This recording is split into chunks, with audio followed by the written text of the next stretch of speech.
வயது கணக்கில் சராசரி எப்படி கண்டுபிடிக்கிறதுன்னு பார்க்க போகிறோம். ஒரு வகுப்பில் உள்ள 30 மாணவர்களில் சராசரி வயது 14 16 ஆசிரியரோட வயதை சேர்க்கும்போது சராசரி வயது 15 ஆசிரியர் வயதுன்னு கேட்குறாங்க.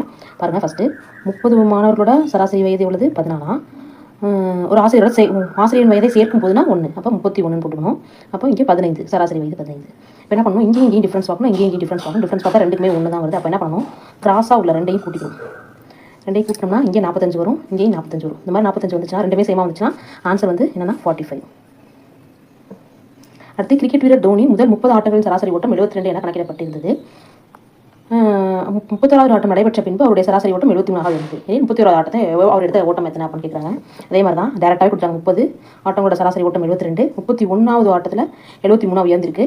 அப்போ ரெண்டுக்கும் டிஃப்ரென்ஸ் எடுத்தோம்னா இங்கே 1, இங்கேயும் 1 வருது. ஒரு டிஃப்ரென்ஸ் சேமாக இருந்துச்சுன்னா என்ன பண்ணணும், கிராஸாக கூட்டிட்டோம்னா ஆன்சர் எவ்வளோ வருது, இங்கே 3 103, இங்கேயும் 103 வரும். ஸோ ஆன்சர் வந்து 103.